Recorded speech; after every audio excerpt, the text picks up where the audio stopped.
Welcome back to my channel, where we uncover the forgotten corners of the past. Today, I'm taking you into a story about the macabre history of the marriage that skipped a name that you might have never heard before, a mystery buried in the dust of time, a truth that will send shivers down your spine. But before we embark on this journey, take a moment to let me know where are you listening to this story from. That helps me understand how far these secrets have traveled. That is seven dies gif. And if this story truly captivates you, if it makes you ponder, don't hesitate to give me a like and subscribe to the channel to keep me going. Together, we'll explore the darkest pages of history, and you won't want to miss a thing. Before the first census taker had ever knocked on a door in Lexington, before the final resonant toll of the church bells had dissipated into the thick, humid air of a Kentucky spring, a ledger sat open. It rested upon a heavy, dark oak desk within the quiet confines of the Christ Covenant Church vestry. Its formidable presence, a silent testament to the recorded lives within its pages, bound in aging, scuffed calfskin, and tied with a faded leather ribbon. The book exuded an aura of profound authority. The very air around it seemed charged with history, thick with the intermingled scents of old paper, dried ink, beeswax from the altar candles, and the faint, lingering sweetness of sacramental wine. The month was May, in the year of our Lord, 1831. To the casual eye, the open page would have presented a scene of perfect, pious order.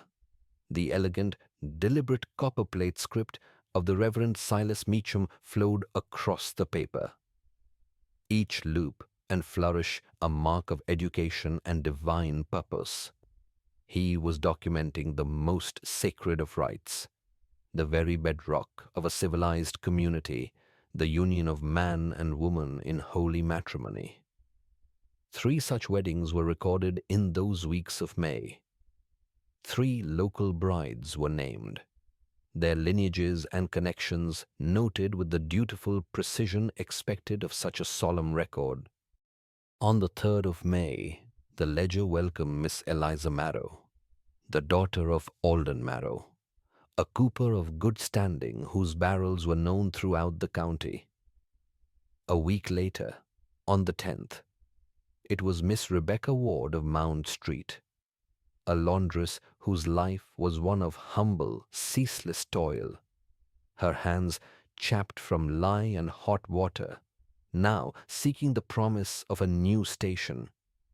And finally, on the 24th of the month, a young woman named Anna Blythe, whose entry was marked with a stark, almost pitiable simplicity, age 17 with permission of mother. For each ceremony, witnesses were listed, their names a familiar roll call of Lexington society. The minister's personal seal was affixed below his signature, a final, official stamp of divine and earthly sanction. Every formality of the ritual was observed, every detail meticulously, almost obsessively, inscribed. Except for one devastating, inexplicable detail. Beneath the column clearly marked groom's name, where a man's identity, his name, his legacy, his claim to his bride should have been immortalized in permanent ink. There was nothing but a single, unwavering horizontal line, a dash, an M dash drawn with a straight, steady hand, and a purpose that felt as cold and sharp as a surgeon's scalpel. It was not a space left empty, awaiting a name to be filled in later.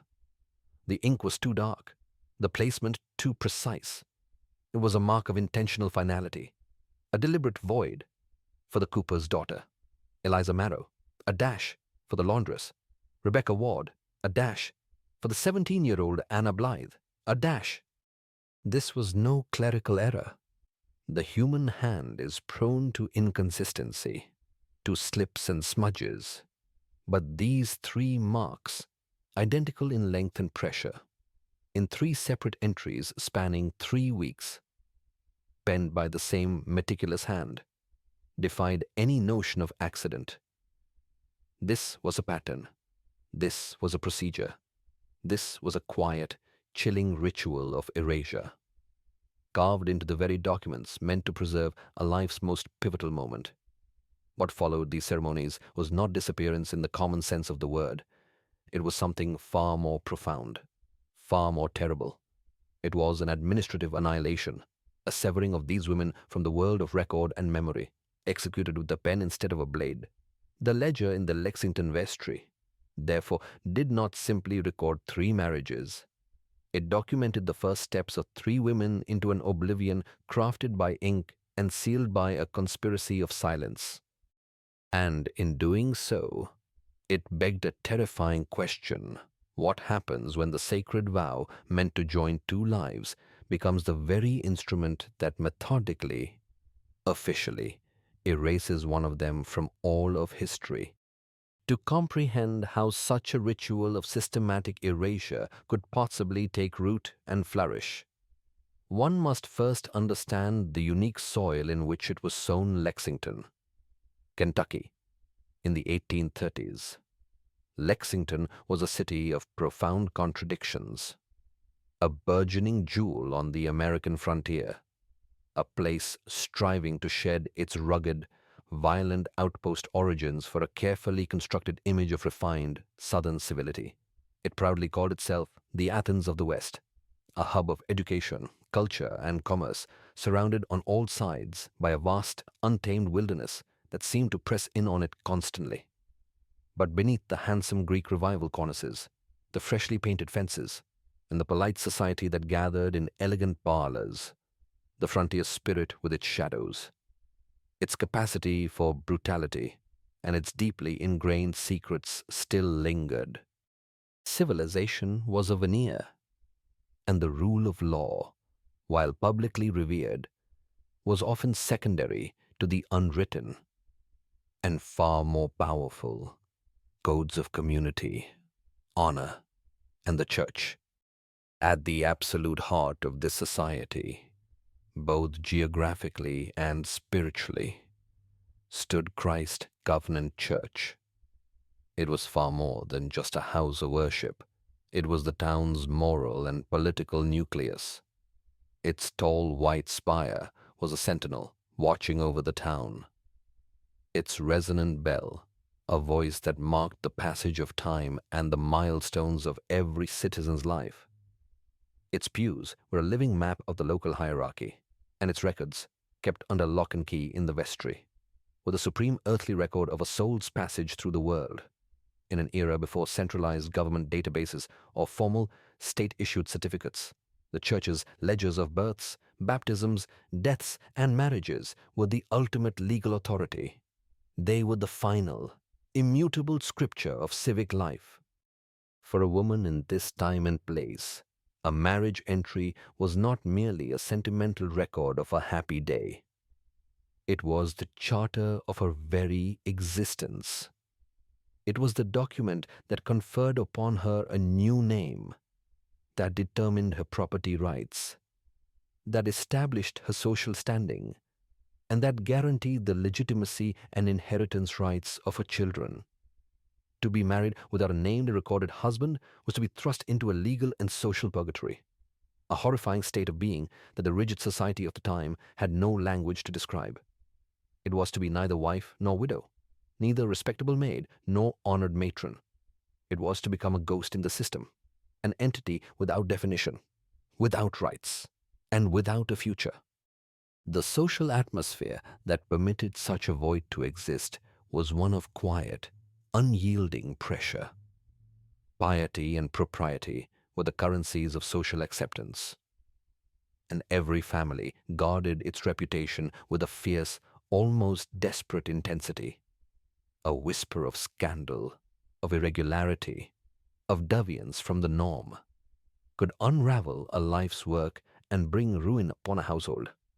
It was a world that, by necessity, valued the appearance of order above all else, creating a fertile ground for uncomfortable truths to be smoothed over, for difficult problems to be quietly solved, and for inconvenient people to be gently but firmly set aside.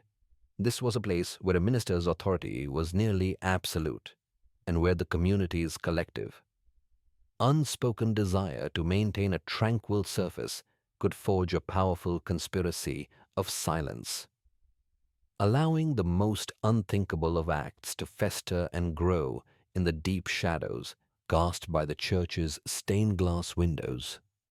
And like any secret, no matter how deeply buried or fiercely protected, it was destined to leave ghosts. Not the spectral kind that rattle chains in haunted graveyards, but ghosts of a different, more insidious sort, phantoms in the archives, anomalies in the ledgers, and nagging inconsistencies noticed only by the most meticulous and unwilling of eyes. Decades would have to pass before the first of these ghosts was given a name. It was not until 1878 that a diligent and thorough county archivist, a woman named Judith Price, was tasked with the monumental project of cataloging the county's transition from its old handwritten records to newer printed forms. As she painstakingly cross-referenced the church's quarterly submissions with the courthouse's official archives, her methodical work came to a sudden halt. She found a hole, a gap in history: the official copies for the Christ Covenant marriage entries for the entire month of May. 1831 was simply not there. They hadn't been misfiled. The surrounding documents were in perfect order. They were gone. In the margin of her accession log, a place for noting simple administrative facts, she wrote a line that, in its dry, bureaucratic language, failed to capture the chilling mystery it represented. May the 1831 void file. 3 entries undocumented. It was the first official recorded acknowledgement of the void that had opened up nearly 50 years prior. But the quiet unease, the subtle disturbance in the natural order of things, had begun much earlier, in the very years the events took place. Men like the parish clerk, Thomas Yerger, men of habit and precision whose lives were governed by the neat columns and balanced accounts of their ledgers, would have felt the discrepancy like a stone in a shoe. The marriage logs of Fayette County were known to be among the most well-kept public records, yet these specific entries offered no legal clarity. No state marriage license could be issued from a dash. No property could be legally transferred based on a mark that signified an absence. And yet, the women Eliza, Rebecca, and Anna were marked in the church's private book as wed. This contradiction was a quiet, festering tear in the very fabric of their orderly world. The first physical clue to surface from the era itself was as mundane as it was deeply unsettling. In 1835, while sorting through a stack of old municipal papers, a clerk found a small receipt pressed like a forgotten flower between the pages of the mayor's appointment roster. It was a receipt for a payment received for the 3rd pew on the south wall of Christ Covenant Church, a prime location. The buyer's name, written in faded iron gall ink, was listed as a now familiar, chilling dash. Yet the signature in the corner, confirming the transaction on behalf of the church, was perfectly clear. Reverend Silas Meacham, a ghost, it seemed, was paying for a place among the living. Soon, the paper trails of the brides themselves, the threads that tied them to the world, began to fray and vanish entirely. An inquiry into the Marrow family plot near Gratz Park would reveal headstones for Eliza's parents and her siblings, their names and dates carved deep into the enduring stone. But for Eliza herself, there was only an empty space. A patch of Kentucky grass where her memory should have been laid to rest. Rebecca Ward's name appeared one final, grim time in a city sanitation ledger the following year, not as a citizen, but as a problem to be disposed of.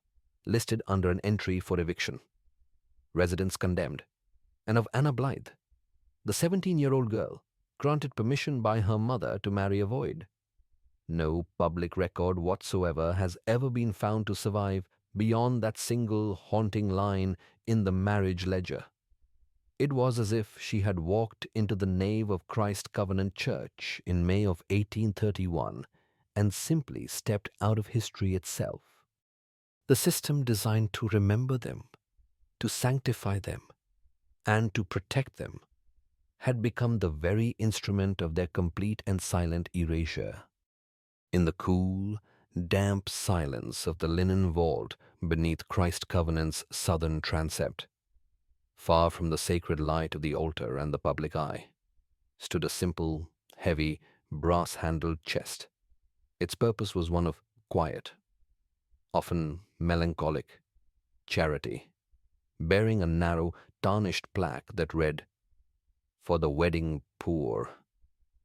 Within its dark, cedar-lined interior, redolent with the faint, dusty smell of mothballs and dried lavender, lay the ghosts of other people's happiness gowns yellowed with age, gloves stiffened by time, and veils of delicate lace left behind or given in charity by families who no longer had daughters to dress. Most pieces were unmarked, anonymous donations whose origins were absorbed into the quiet rotation of second-hand ceremonies, their stories of love or loss dissolving into the silent history of the parish.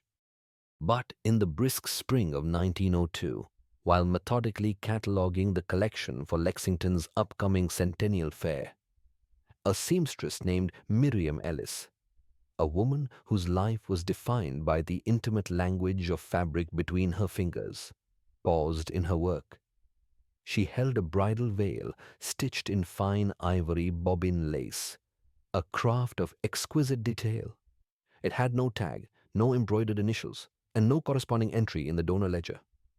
Its fine English netting was an expensive, imported fabric, an anomaly among the humble, homespun articles it lay amongst. But it was not the quality of the material that gave her pause. It was the hem. As she ran the delicate edge through her experienced, sensitive hands, she noted a peculiar, unnatural weight, a strange and unyielding stiffness concealed within the final, hand-stitched turn of thread. Something was hidden there. Something rigid, flattened, and faintly ridged. Something that felt like aged cardstock softened by decades of damp and concealment. Her professional curiosity, honed by a lifetime of examining seams and stitches, was piqued. This was no stray pin or forgotten stiffener. This was an intentional concealment, retrieving a small, sharp bone needle from a sewing kit, an heirloom from her own grandmother.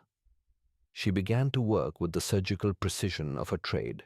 With careful, patient movements, she unpicked the delicate, 70-year-old stitches, her breath held so as not to disturb the fragile threads. What she drew from its dark, narrow hiding place was not a sentimental prayer card or a lock of a lover's hair, folded 6 times upon itself, compressed into a tiny, dense square, and stained with age, was a train receipt. Unfolding it gently, her heart beginning to beat a little faster, she saw the blue ink, though faded, was still starkly, chillingly legible. Lexington to Harrisburg. 1 passenger. 3rd class. June the 4th, 1831. The route itself was arduous for the time, requiring a combination of steamboat passage and multiple transfers, a journey not undertaken lightly. And at the corner of the brittle paper, a surname had been notated in faint, spidery pencil Blythe. No first name, no return fare. It was the first tangible clue to escape the suffocating confines of the church's carefully curated records, a paper trail leading out of Lexington, a one-way ticket away from a marriage to a ghost, a whisper of an escape or a planned disappearance from an unbearable reality. That surname, Blythe, was not unknown within the church's less public, more troubling archives. In the parish office, tucked away on a low shelf, sat a dusty, unassuming box labeled unprocessed grievances, a repository for the quiet desperations and unresolved conflicts of the congregation. It was a place where the parish's uncomfortable truths were left to fester. Within that box, a single folded sheet of paper documented a petition for assistance, filed just 2 days after the date stamped on that train ticket. It had been submitted by a distraught Mrs. Blythe, who claimed her young daughter, Anna, had left home under what she cryptically termed a private blessing and had not since returned. The phrase hung in the air with a dreadful ambiguity. What sort of blessing required a secret? One-way ticket north. The document, preserved by some miracle of clerical oversight or indifference, was never approved by the diaconate. It was never even formally considered. In the corner, where a signature of approval or a note for further inquiry should have been, a single, angry drop of red wax had been pressed through the paper, hardening into a silent, absolute seal of dismissal. It was not just a denial. It was an act of institutional silencing, a period drawn in blood-red wax, a mother's desperate plea, officially and permanently ignored. The disquiet deepened and spread as later informal inquiries, prompted by the stirrings of doubt within the parish, turned to the listed witnesses of those strange spring ceremonies. These individuals were supposed to be the pillars of certainty, the eyes and ears of the community, whose presence confirmed the sanctity and legality of the rite. Yet, when questioned in the quiet solemnity of the church vestry, their memories offered not clarity, but a chilling, consistent, and deeply unsettling pattern of absence. They recalled the weather. They recalled the music. They recalled the bride. But their minds drew a blank where the groom should have been. Lucinda Harris, a respected widow who attended one of the May ceremonies, recalled the solemn notes of the organ playing "Come Thou Fount of Every Blessing." She remembered the bride's cousin bringing an armful of white flowers, possibly lilies, that filled the nave with their heavy, sweet scent. But when asked under oath to describe the groom, her sworn statement faltered, her confident script dissolving into uncertainty. "I cannot say I saw the man himself," she testified, her words a quiet confession of a profound anomaly. "I assumed he was present, for the Reverend spoke the words to someone, but I did not look directly. I remember no speech from him, no face." A similar haunting void emerged from the testimony of Elias Tunard, a young watchmaker's apprentice who had been seated in the second pew. His memory for detail was sharp. He recalled the exact shimmer of the bride's veil, describing it as stiffened netting with tiny seed pearl buttons stitched at the edge. His memory of the bride was a vivid portrait, but his next words, written in a sworn affidavit that would be filed away for decades, sent a cold dread through those who would eventually read it. "I do not recall anyone receiving her at the sea," he wrote. "The Reverend stood at the altar, and she walked to him. I thought perhaps the man had entered separately from the vestry. It was most unusual. He had seen a procession with only one participant. He and others had witnessed half a wedding. Across every testimony, the story was the same. They remembered the bride, the veil, the flowers, the sermon. But the groom was a phantom, a void in their collective memory, a presence assumed but never truly tangibly seen. The weddings had been performed before a congregation of ghosts. This growing pattern of methodical erasure of one-way tickets, silenced petitions, and willfully blind witnesses pointed toward a conspiracy of silence orchestrated from within the church itself. But the true, horrifying scale of the deception, its sheer, cold-blooded audacity, would only be revealed by accident. during the temporary absence of the man who stood at the center of the web. In the spring of 1832, Reverend Elijah Clary, who had taken over the parish duties from the now departed Silas Meacham, took a sudden and extended leave of absence, citing a need for a spiritual retreat in Danville. His departure, viewed with some suspicion by the parish elders, left the church's records in the meter between the adjunct and the temporary care of a visiting parish clerk named Tobias Wren. Wren was a man of quiet, almost severe diligence, a man who believed that God's work was done through order, clarity, and immaculate record-keeping. While conducting a routine transfer of parish documents to the county, he sought a specific marriage entry from the previous year to clarify a minor land dispute. He found it in the main parish registry, the heavy official volume kept in the vestry. The entry was clear. February 17th, 1831. Miss Letitia Morey joined in holy matrimony to a groom named Louis Stratton. Witnesses were listed. All appeared to be in perfect legal order, but a search for supporting documents had also led him to a locked drawer in the sacristy desk, a piece of fine furniture used for storing sacred vessels and ceremonial linens, not public records. Finding the key on the absent reverend's ring, his sense of unease prompted him to open it. Inside, beneath a stack of fresh altar cloths, he found another ledger. It was nearly identical to the official one, but it was uncatalogued. Its existence was unknown to the parish elders.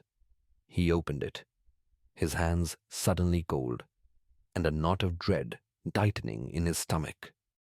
He found the same date, February 17th. The entry was in Clary's unmistakable, elegant hand, but the record it held was a terrifying, blasphemous mirror image of the official one. It bore only the bride's name, Letitia Moore. No witnesses were listed, and on the line reserved for the groom, there was no Louis Stratton. There was only the dash. With trembling hands and a dawning sense of horror, Wren began a frantic, week-long secret audit, working late into the night by candlelight. What he uncovered was a conspiracy of breathtaking audacity. 7 ceremonies were identified with these duplicate entries. In each case, the official parish registry, the one available for public and legal review, listed a full, proper wedding with named grooms and witnesses. But in the corresponding entries in the secret sacristy ledger, only the bride, the date, and the reverend's signature appeared. The grooms were systematically, methodically erased, replaced by the silent, condemning dash. 3 of these brides, Wren would soon discover, had subsequently vanished from all other Lexington records without a trace. This was not merely a series of errors or omissions. This was a deliberate, 2-tiered system of deception, an insidious mechanism for creating a public truth and a private, hidden reality. The final, chilling proof lay in the ink itself. A later chemical analysis would show the ink in the alternate ledger contained a higher concentration of gallatanic acid, suggesting a unique homemade batch, a formulation created for the specific purpose of this dark record-keeping. It was the ultimate evidence of premeditation. The ink itself was a co-conspirator, and, as if to erase any doubt of his intent, a loose page had been tucked into the back cover of this secret book. On it, a single, chilling line had been written in Clary's own hand, a phrase that seemed to be the guiding principle, the dark canon. For this entire affair, when the name isn't given, the bond cannot be revoked. The revelation of the second ledger was not an endpoint, but a doorway into a darker, more tangible chamber of the mystery. Written records, however damning, could still be argued away as the elaborate fiction of a single, aberrant mind. What the truth now required was proof that transcended ink and paper evidence of a physical act, a truth impressed upon the very fabric of the material world. This proof was found not in what was present on the marriage certificates, but in the subtle topography of what was absent, on the signature lines of the official parish registry. Next to the bold, confident, flourishing signatures of the brides, the blank spaces reserved for the grooms held a secret far deeper than mere emptiness. Under the patient, meticulous examination by later archivists, these spaces were revealed to be not pristine, but subtly, permanently compressed. They were faint hollows, almost imperceptible valleys in the parchment where the dense paper fibers were slightly flattened, disrupted from their natural state. It was the ghost of a hand that had rested there upon the page, the quill poised to write, its weight and warmth pressing into the paper with enough force to leave an indelible scar. For over a century, this was mere speculation, a chilling theory whispered among historians. But in the 1960s, technology offered a voice to these silent indentations. Forensic analysis, using the precise, revealing technique of sidelight photography, confirmed the spectral evidence beyond any doubt. The stark, black and white images, like apparitions summoned by science, revealed the unmistakable pressure marks of 4 fingers and a thumb, consistent with the right hand positioned to sign a name that never flowed. The men, it seemed, had been physically present, their hands resting on the book of God, their commitment a palpable weight. They were present in all ways, but pen, the void, it turned out, had a physical mass. This act of meticulous, spiritual violence was not confined to the church's own documents.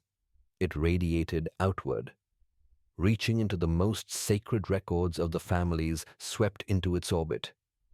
The Maddoxes were respected kin to one of the missing brides, Agnes Maddox, whose marriage to an unnamed groom was documented only by a dash in the Christ Covenant registries.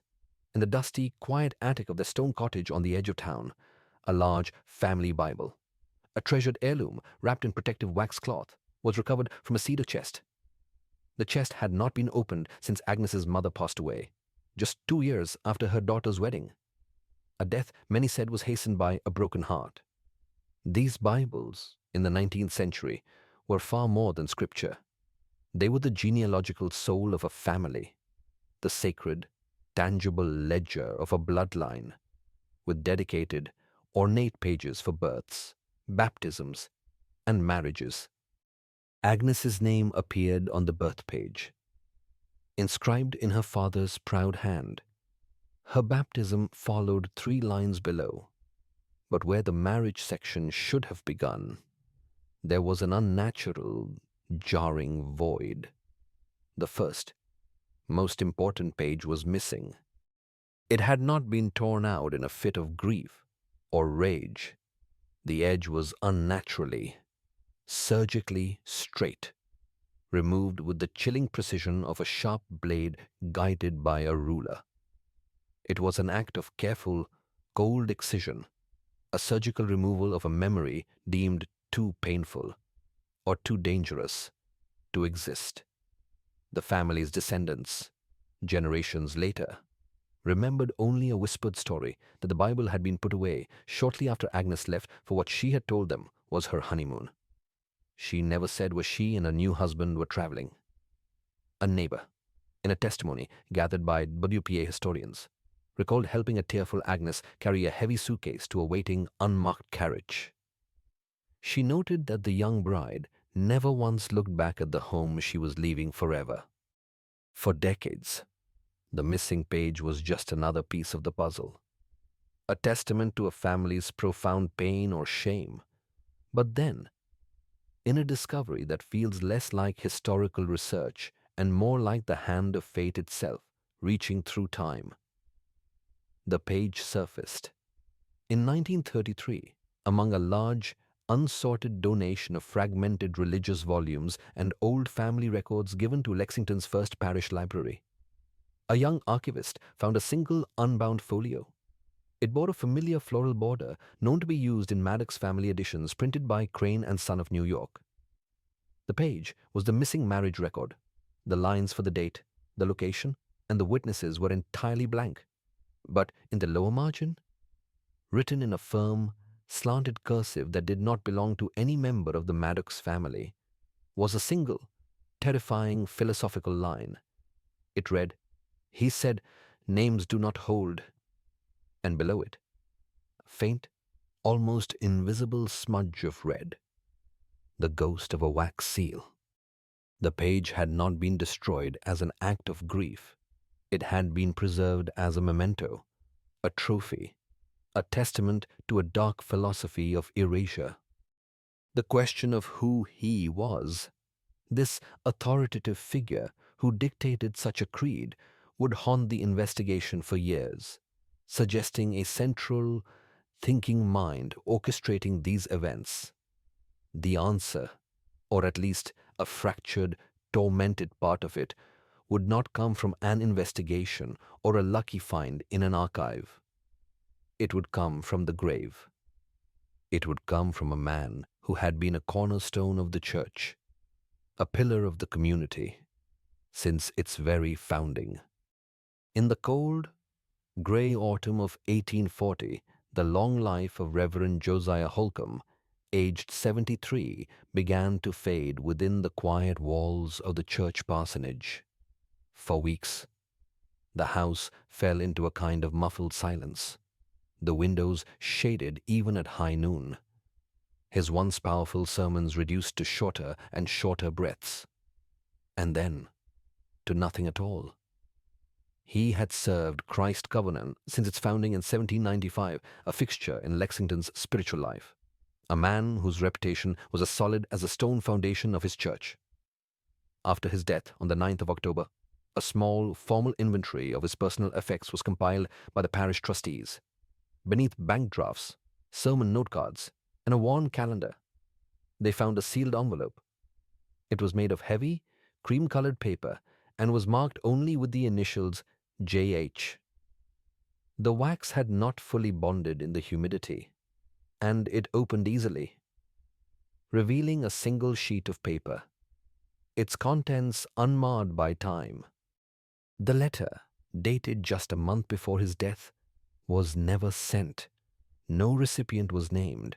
It was a confession, drafted in the Pratt's lonely language that only a man speaking to his God and his ghosts could understand. His handwriting, a narrow, practiced script from a lifetime of clerical duty, was unmistakable. "To sign where no name is offered," he began, "is to assume a truth that cannot be undone, to bear witness to a shadow. I have stood before brides who came to the altar of God utterly alone, and who left this church unchanged in status, but forever altered in spirit. I have consecrated unions that were no unions at all, witnessed by the Almighty, but unrecognized by the laws of man. I was not given their names, not fully, and so I could not ask. And yet I signed, I sealed, I declared, what I officiated cannot be annulled, because it was never, in truth, agreed upon in full by two named souls. I was the witness to avoid. I have come to understand that my hand, not my judgment, was used." The ink of his pen thinned near the final line, his signature trailing off into an unsteady, barely formed J. Holcomb. The note was not a plea for forgiveness. It was colder than that. It lacked any invocation of grace or a request for salvation. It read like a legal memorandum drafted for a celestial court, a chillingly calm admission of fact without an earthly audience. It was found by the church secretary, a practical man who, upon reading its disturbing contents, delivered it to the new reverend but made no official log of it, burying the terrible secret once more out of a sense of duty to the institution. What troubled the few trustees who eventually read it was not simply the admission of officiating these hollow weddings, but his precise, carefully chosen, passive phrasing, "I was not given their names. My hand, not my judgment." was used. The words screamed of coercion, implying he was not the architect of this dark scheme, but a reluctant, terrified functionary, a tool being wielded by someone else. The letter confirmed the crime but deepened the conspiracy, pointing to an unknown, unseen authority who arranged these ceremonies and commanded the absolute silence of the clergy. Tucked into the back of Holcomb's personal daybook, another water-damaged scrap of paper lay behind the letter. Only a fragment of its text remained legible, but its words were a thunderclap that contextualized everything. They arrived veiled, but not to wed. Holcomb's confession was quietly filed away in the church archives. Another secret locked in the darkness. The church, in a town that was growing more literate and legally precise by the year, chose to preserve its sacred image rather than pursue the horrifying truth of its own history. But the truth, once disturbed, has a way of refusing burial. As a new statewide review of clerical and legal alignment was initiated in late 1840, the church trustees were forced by law to reconcile their records with those held by the county. It was during this reluctant process that one entry drew their horrified notice: the wedding certificate for a Miss Clara Emmons, dated April 2nd, 1832. The church's own log showed 3 witnesses, as was customary. The county's official copy, however, the one that served as the permanent legal record, listed only 2. The third line, where a witness's signature should have been, had been entirely, violently obscured. It was not merely redacted or crossed out. It had been blackened, coated in a dark, viscous residue that had stiffened the paper and dulled the surrounding ink. A closer inspection revealed the substance was a deliberate, malevolent mixture of ash and linseed oil, pressed hard into the parchment with the curved edge of what appeared to be a signet ring or a heavy coin. It was a physical act of violence against the record, an obliteration. When scraped lightly by a curious archivist, the surface flaked away to reveal only the first letter of the witness's surname, a single, elegant S. A frantic search of the church's own pew records from that period revealed an individual listed as S. Whitmer had signed the guest log 3 Sundays in a row immediately prior to the wedding in question. But the name existed nowhere else. No property records, no census mention, no church membership. Whitmer, if that was his real name, had materialized in Lexington only to witness this specific, dubious wedding, and then vanished from the paper trail forever, as if he had never been. He was a ghost, summoned only to legitimize a ceremony for another ghost. The final, desperate attempt by a family to fight back against this impenetrable system reveals the true depth of the institutional cover-up. In March of 1841, the family of Lenora Wexley, another young bride married to a Dash, filed a formal, notarized petition for annulment. The court docket from that month references the request: urgent Wexley matter, preserve confidentiality. But the statement itself, the family's plea, is gone. The docket number, 4112B, was later found recorded in a separate, obscure book used exclusively for lost or abandoned petitions. There, it was underlined twice in red wax pencil, a chilling marking that, according to surviving court guidance ledgers, was reserved for records deemed incomplete by external intervention. Someone with access and authority had actively sabotaged their plea for justice. Years later, a council member recalled the Reverend under visible strain in a private meeting, refusing even to speak Lenora's name. He simply pointed to her entry in the registry and said, his voice a low whisper, "That one never took," pinned inside the church's leather-bound tithe register, on the page that once bore her name. A final, damning annotation was added in the same year by an unknown hand. It read simply, Inquire no further. It was not a suggestion. It was a command. The door to the truth had been officially and irrevocably locked and sealed. The command to inquire no further was, in the end, brutally effective. The formal investigations, already hesitant, ceased entirely. The whispers within the parish council were silenced by a shared, unspoken understanding of the stakes. The church and the county, having successfully locked their doors against the encroaching truth, began the slow, deliberate, and collective process of forgetting. But while an institution, with its centuries of practice in preserving its own power, can choose to bury its history, the families of the erased brides could not. For them, the true, soul-crushing consequences had only just begun. The collapse that followed was not a public scandal played out in the newspapers, but a series of quiet, private apocalypses unfolding in darkened rooms and empty homes across the city of Lexington. This was the second erasure, a far more intimate and arguably more cruel extinction. The first had been executed with the cold precision of ink and paper, wiping the women from the official record. The second was an erasure of memory, presence, and lineage from the landscape of the living. A slow decay carried out by the corrosive acids of grief, public shame, and the unbearable, maddening weight of an unanswered question. In the Moray household on Mill Street, after the last hope for Letitia's return had finally died, her mother performed a final, heartbreaking maternal ritual.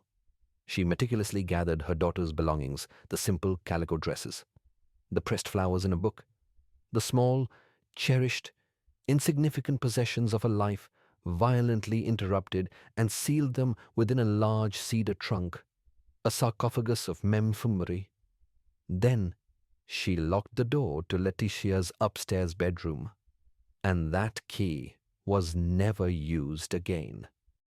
The room became a tomb within the house, a shrine to a ghost, perfectly preserved and eternally silent. The family lived alongside this sealed-off chamber of grief. The silence from behind the door, a constant, screaming presence, until they could bear it no longer. Eventually selling the home to strangers who knew nothing of the profound sorrow entombed within its very walls. The Maddox family, after Agnes vanished into the arms of her phantom groom, engaged in their own desperate act of destruction before selling their property and fleeing Lexington forever. They gathered in their parlor for one final, painful task. They took down a simple wood-frame portrait that had hung above the hearth for years.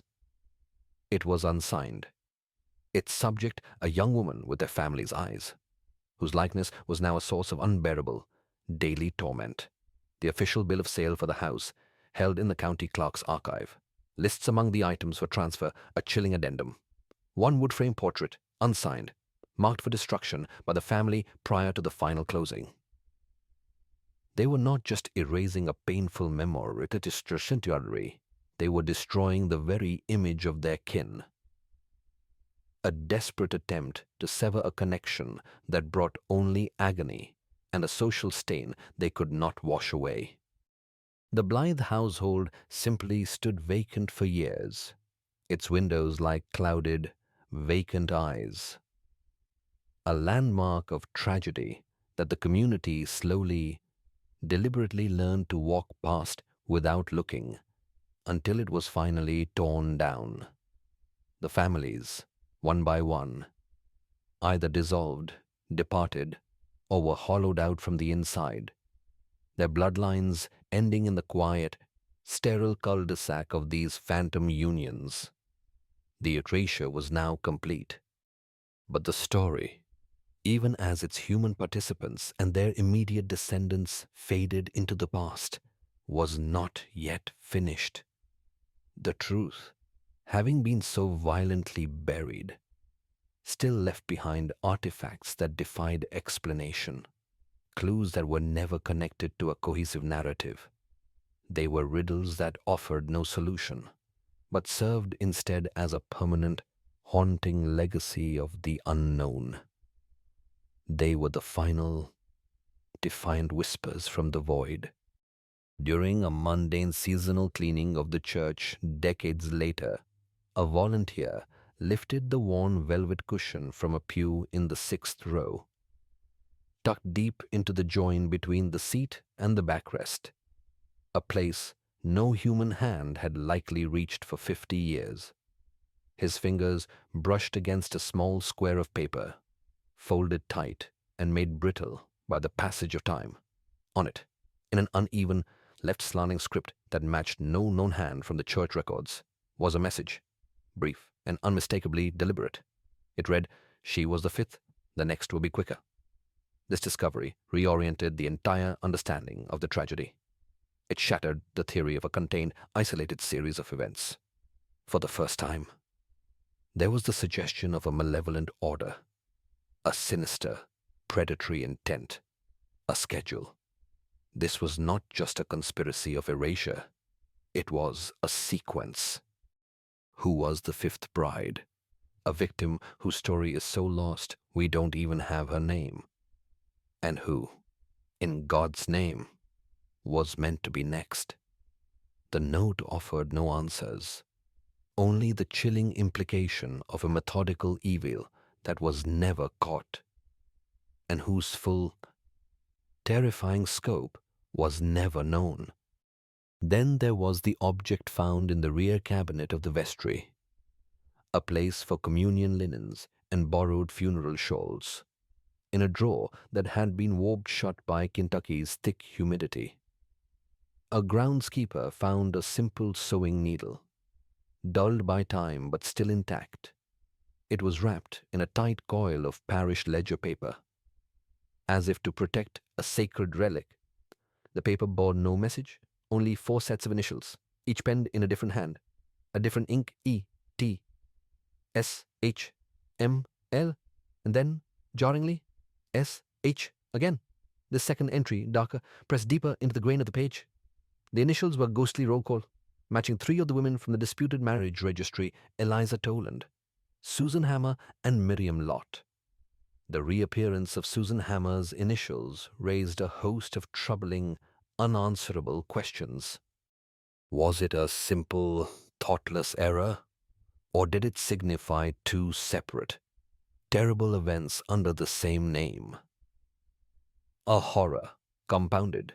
This was a uniquely feminine object, a tool of creation and mending, now a token of a secret shared between women, a pact of remembrance or a silent protest, its full meaning now lost forever.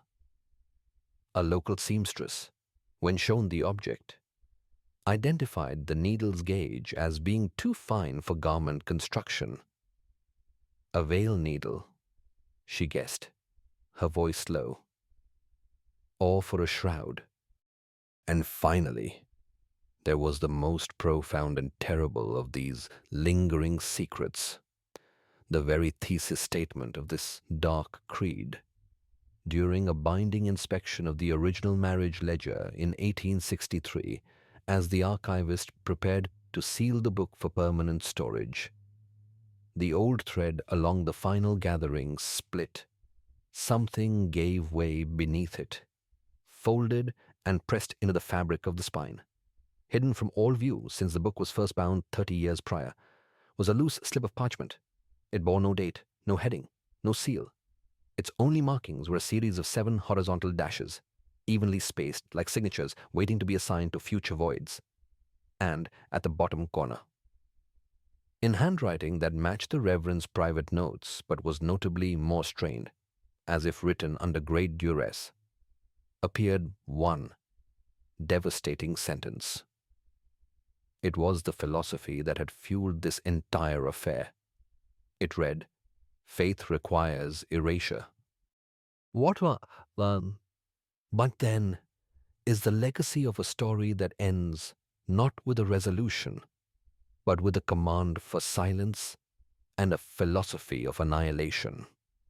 It is the chilling recognition that the systems we build to preserve our existence, our laws, our churches, our histories can be twisted into the very instruments of our erasure. We remember names to honor the dead. We record them to preserve their legacy. But what happens when a name is intentionally skipped? When a marriage is recorded without a groom, and a life is methodically extinguished with a simple, deliberate dash of ink? The history of the Lexington brides forces us to confront the terrifying fragility of identity itself, to ask whether a person's existence is validated only by their name on a page.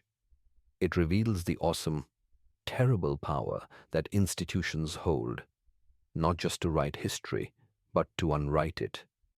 The events at Christ Covenant Church stand as a somber monument to the eternal conflict between institutional self-preservation and individual truth. The Church, in its desperate quest to maintain an image of pious, unblemished order, chose to sacrifice the lives, the histories, and the very souls of these women. Their peculiar, dark faith, it seemed, required not just the erasure of grooms from a ledger, but the erasure of the women themselves from the book of life. The silence that followed was not holy. It was the profane, empty quiet of a successfully executed crime, a conspiracy of belief and bureaucracy that held for generations. In the end, we are left where we began, with the dashes, the impressions, the cryptic notes, and the vast, echoing, unanswerable questions. We are left to wonder who he was, the man who declared that names do not hold. We are left to ponder the fate of the woman who was the fifth, and the terror of the one who was meant to be next. The full truth, in all its dark and intricate detail, is likely lost forever to the dust of time. But this story serves as a permanent, enduring warning that the most profound horrors are often not those committed in the heat of passion, but those executed with the cold, calm precision of a pen. They are the horrors sanctioned by silence and justified by a faith that has been twisted to demand erasure. For while human systems may falter and institutions may fail us, the ink, in the end, always tells the truth, even when its story is that of a void.